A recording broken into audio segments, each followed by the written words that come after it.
Welcome to the New Planner Podcast, where it's all about helping you successfully enter the financial planning profession and accelerate your financial planning career. This podcast will help you understand the profession, become familiar with the various career paths available to you, and avoid the mistakes that limit your success. Join your host, Caleb Brown, to explore the human side of creating a successful planning career through interviews, personal experience, and insights from the trenches. Let's get started. Welcome to the 182nd episode of the New Planner Podcast. This is Caleb Brown, your host. My guest today is Christian Martinez, a financial planner at Wela Financial Advisory in San Antonio, Texas. Christian stops by the show today to share his story of entering the financial planning profession when he originally set out to become an architect. Check out the middle where he talks about how a career-ending injury while playing basketball in college helped him gain clarity on what he wanted to focus on professionally. Also, how he leveraged a personal connection to get his foot in the door to start his career in the insurance channel. Listen to the end two where he shares why he chose to transition out of the insurance channel and into an RIA firm, what attracted him to his current firm, what his role entails, his biggest challenges, and what his future plans are, plus some tips for new planners. If you're looking to transition into an RIA from another channel, then this episode is for you. Hi, Christian. Welcome to the New Planner Podcast. Hey, Caleb. Thank you so much for having me.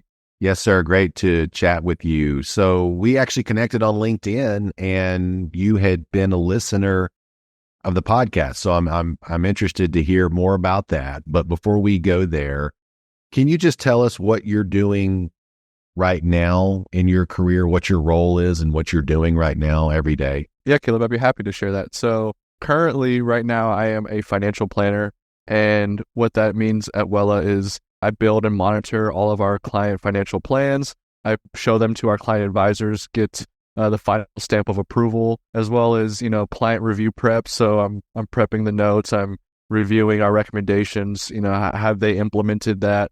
Where are they at in the processes? And then lastly, I've also started recently we've been more on the social media grind and Google searches, like trying to get that up. So we've been getting an influx of new prospect reach out. So I will also scan those client prospects. So depending on, where their income and asset range is at, I will take that initial conversation and then push it to the appropriate client advisor.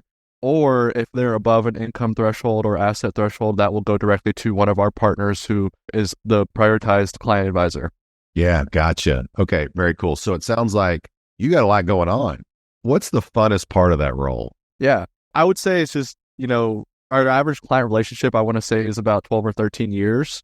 And so a lot of them have seen where we are now to where we were years ago. So we're not a newer firm. We have a long track history. And so hearing the stories and hearing how they were introduced to our firm, I just think that's the best part for me, is just I'm still learning and they're well aware of that, but they're more than happy to share their life experiences with me and just learning all of our clients. And that's what I would say is the most fulfilling and rewarding part. Yeah, just learning about these people. I rember when I got out of Texas Tech a long time ago and just seeing their information and just like where they worked and how much money they made and what their job was. Just super interesting. It was just, I don't know. It sounds like you're kind of saying the same thing. It is, yeah. It's cool hearing their background.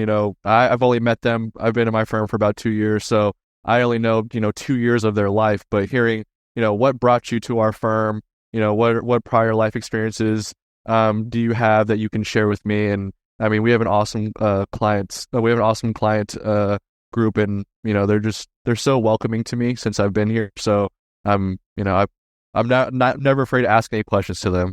How did you get started in? Sounds like you're new to this firm, but how did you get started in financial planning?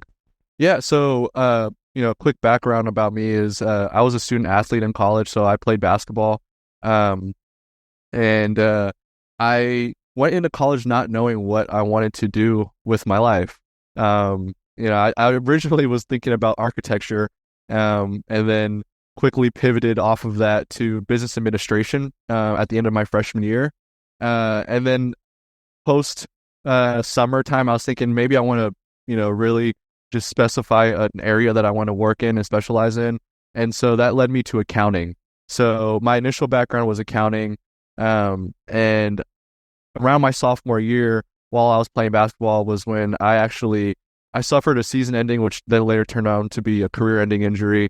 I tore my ACL, MCL, meniscus, like everything. Oh, Yeah. And so that period of time where I was just rehabbing was also a big wake up call for me with what do I really want to do with my life? And so I had a teammate who worked at Northwestern Mutual, referred me in, and that was my initial entry into the financial services industry.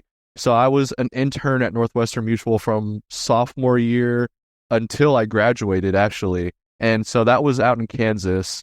And I moved back home. I'm born and raised here in San Antonio, Texas. I decided to go full-time here. And the full-time career choice was when I really realized that just the commission-based side of the industry wasn't for me. So I ended up being an associate advisor to a senior advisor at Northwestern Mutual. I moved to Austin, worked for him for about 6 months. I was only there for a really brief stint before my current firm. I saw the posting on LinkedIn, applied, and I moved right back home. It was a perfect fit for me. All my family's here in San Antonio. So it was a no-brainer for me just to move back home. gotcha. Thanks for sharing that. A lot to unpack there. Let's see if we can go through it. But first, I've got to ask, who did you have winning? Who was in your bracket? Oh, I mean, through the run, I didn't have UConn winning it because March is No, full of I'm ups. not talking about men. I'm talking about women. It's all about Caitlin Clark. What did you have her winning? I did. I just didn't think that she was going to be. I didn't think she was going to be able to be stopped. But South Carolina just had. The length was just it was overbearing. Okay, awesome. And then what position did you play? What was your role in the basketball? Yeah, I was a shooting guard, but I was more of like the 3-and-D guy. I wasn't going to pull out any fancy moves or wow the crowd. I was just going to kind of do the little things. Gotcha. Okay. So it sounds like you had the epiphany sort of when you were sitting there trying to rehab, like, sort of my identity as an athlete is over. I got to get serious about this. I got to figure out what I'm going to do. And you kind of bounced around and found accounting. And then I think you said one of your friends was working at Northwestern Mutual. They kind of got you started there.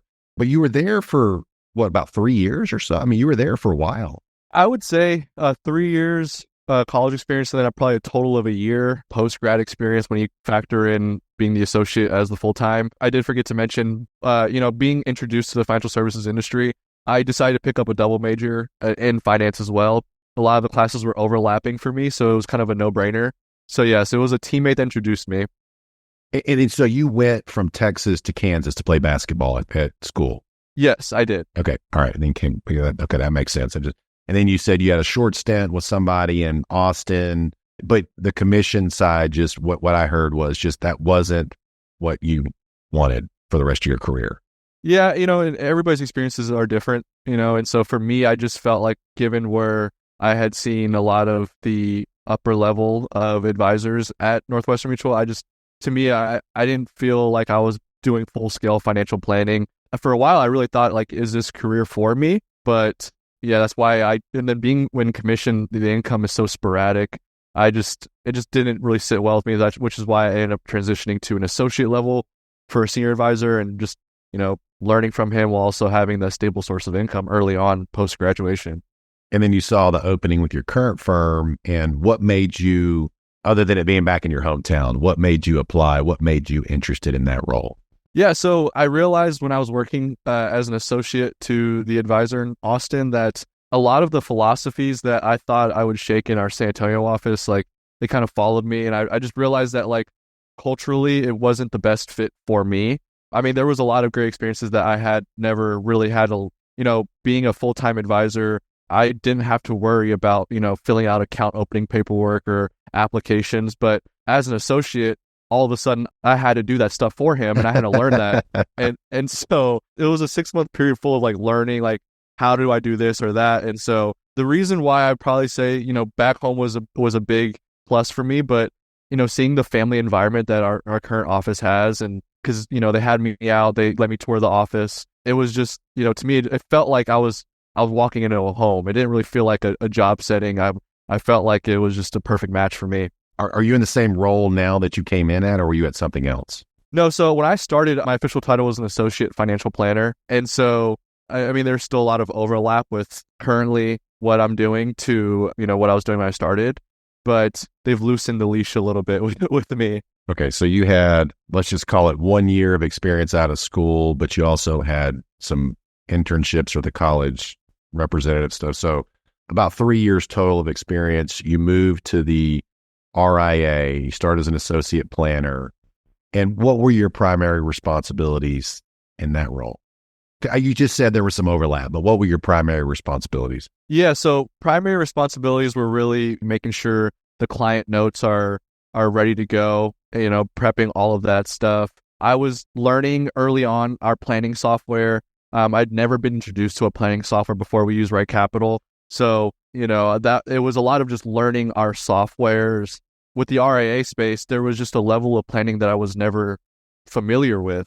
So there was a lot of growing pains like early on. Like I let them know like this is all, completely foreign to me. I'm working with a completely different client demographic. And you can't call home office. You can't call Milwaukee. No, you got to figure it out. You are Milwaukee. Exactly. And that was really what early on it was just, I would say, growing pains. Like if I could sum up my first 2 quarters of my title here, it was just really just growing pains. And credit to my supervisors, they were really patient with me. Yeah, I mean, it's a different channel, different role, different personalities, different client. I mean, that's a lot of change. It is. So, and then maybe just talk just about your role. I mean, are you required to bring in any business, or is this just strictly a support? And are you just more back office, or are you client facing as well? So I would say like my current position, it's hybrid, whereas I'm not expected to bring on new business, but given our change in leadership, so we recently went through the succession plan that finished at the end of 2023. So our 2 new managing partners, we're starting to implement the growth phase. Like where do we want to see our firm in the next 5 to 10 years? And so that starts with a lot of more social media activity. And I'm not expected to produce, but I'm helping in that process. Yeah, the social media stuff, right? I mean, you're helping. Are you putting the content together and kind of running all that stuff through Hootsuite or whatever it is you're using? Yeah, so that's more of our operations managers, but I'll say we recently launched a financial planning newsletter that we send out to our clients. I run that. I basically write that newsletter every month, and then we completely remodeled our website. And so I've been trying to just help out where I can with improvements to the website, things like that. Gotcha. All right. So are you in the meetings with the advisor? It sounded like there were some advisors and some partners that maybe were ahead of you on the career track. Are you in there with the client meetings, or are you doing other stuff while they're meeting with the clients? Yeah. So that was honestly what really was, a key factor in me deciding to come on board here at Wela. Was in my previous role, I was calling all the, my advisors' clients to schedule them for reviews, but I didn't get to sit in the meeting. And so I was never really able to, what are those conversations like that are going on in those meetings? And how are you navigating these difficult conversations? I wasn't hearing any of that. And so when I was being interviewed for my current position, they were very, very open with like, we want you in every single client meeting. That's the only way that you're going to learn. That's the only way you're just going to get game-like reps. And so I am in every single client meeting. And then, every prospect meeting, I'm in those. And then, now it's to the point where if they feel comfortable, if there's a recommendation that I've built out, they'll let me present it. How fun is that? I mean, you're in every single client meeting. I mean, someone did that with me a long time ago, and it ended up working out for me and worked out for him. But man, isn't that cool just to see the stuff that you learn and to see the different styles and the different approaches and how they navigate that, your senior people? Exactly. Yeah, I would say that's been key to just me stepping out of my level of comfortability with, I'm naturally introverted, but, being in those client conversations, my client advisors, they're always encouraging me, ask questions, small talk. Speak up. Ask questions, small talk with the clients. That's the only way they're going to get to know you. And they were very hard on me at that early on. Like, we want you to be talking. And so, looking back on it, that was great advice, and it's helped me a lot. And to be fair, I mean, talking to another introvert here, I mean, it can be hard when you're early in your career, you're kind of lacking confidence, and you're in there with someone who's very experienced. They know exactly what to say every single time. It's just beautiful. It's seamless. And they're usually extroverted, and they, it's like hard. Sometimes it's hard to get a word in, right? It is. Yeah. So it's like early on, I would, because we have internal meetings, I would, voice my frustrations in our internal meetings. I'm like, I'm trying to find the right time to step into this conversation and not interrupt you, but also not interrupt the flow of the conversation. Like, I was just in over my head thinking about it too much. good conscientiousness, but don't overthink it, right? And I think what they would tell you is like, just get in there, right? Exactly. I mean, just get in there and look, if you make a mistake, we can fix it. We can smooth it over. And then I'll give you the feedback later on after the client left. Yes. I mean, sounds like you got a good spot there and you're getting a lot of good mentoring and you're growing. I mean, what's been the hardest part making this transition and doing your job now? For me personally, the thing that I've struggled with and I still struggle with now is just that imposter syndrome, where there's just so much to this industry and slow planning that I want to provide that sometimes I'm like, I don't know anything. And, I'm also very hard on myself. So that's where I would say the hardest transition for me is like learning that I'm not going to, it's okay to not know everything. But I want to get there. But that's what I would say right now. That's what my hardest struggle is. Everybody deals with that. We've talked about that on this podcast, and there's a lot of other podcasts that talk about it. And there's even podcasts that just focus exclusively on that. And I've mentioned this before, but Gap in the Game. Read that if you haven't, by Ben Hardy, Dr. Ben Hardy, and Dan Sullivan. Talks about the gap in the game. Great sort of just straightforward, simplistic idea to help you stay out of that imposter syndrome. Really cool tool that they came up with. So Gap in the Game. We'll link to that in the show notes. This is amazing, Christian. So what are you working on right now? Where are you trying to go? Yeah. So, for me, it's being a lifelong learner in this industry. So coming into this channel, I didn't have my Series 65. They were very clear on what they wanted from me in terms of licensing. And so, get your 65, get your CFP. And then now it's like I'm at a point where it's continuing to learn, figuring out where I can provide more value for our clients. So we work with a lot of retirees, widows, and then we're starting to grow a working professional environment. And so post CFP, that was really where the last license that they required me to have. They said everybody who's going to be a planner here is going to have their CFP. So once I got that, I realized there's more that I want. And so now I'm currently going after my EA, just because I feel like that helped with the tax planning for a lot of these retirees and figuring out how to just help them with that overall tax liability. So no one told you to do that. Is that what I just heard? Yeah, no one told me to do it. But they're very supportive. They're like, hey, any designation you want, we'll go after. You have our full support. And so that's another blessing there for me. Well, that's the whole point, and that's what I want to highlight. And I want others to hear this. Like, you weren't waiting around for someone to come say, "Hey, Christian, you need to go get that enrolled agent. You need to get." You just did it. You're plunging. I mean, that's what firm owners. If you're looking for a job, or if you're in a job, you're an employee. That's what firm owners are looking for, and that's going to be a big driver for your future growth and success. So kudos for kind of getting in there and just kind of seeing a need, but also something maybe you're interested in. And it's really cool. It sounds like they're great culture and they're supportive of all that. Let me ask you one more. Because you said you're in every client meeting. Is there anything right now that would, if you could just design anything you wanted to help you in client meetings, what would it be? Something that I would probably say for me is we have a healthy mix of clients in our book who are very analytical. Like, okay, I want to know every detail on, what's in my portfolio. How's this certain holding performing compared relative to an index? And then we have some clients who are just like, I don't care at all about this. Like, I'm coming in more so as like a social event. And so, we have clients all over the spectrum, but, to answer your question, I would just say like having like a one pager, like that's something that we've thought about. Like, how can we create a one pager for every client to walk out with that can consolidate, if it's somebody that like is super analytical, let's give them a one pager that shows them, every single position, what's their returns looking like compared to, what relative index for them. If it's visually appealing to them and they understand what's going on, then that gives them comfort. Then how can we do that? And we've worked on some of those things inside of Right Capital, building out templates, but that's something that we can always improve on because it's so hard to consolidate so much important information into a one pager. So that's something that I would say that I'm always open to looking at and seeing what other firms are doing. I think it was Carl Richards wrote a book about that, or maybe it's the Kid System Carl podcast somewhere. He's got some stuff on that. So I would encourage you and others to check that out. But yeah, love that, the simplicity piece, but also you have to be able to adjust it for the people. It's like, where'd that number come from? The engineer analytical types that everybody just loves working with. No, there's some firms, tongue in cheek. Some firms love those people. My mother and father are, engineers, so I'm making fun of them too. Well, this has been great, Christian. I really appreciate you coming on.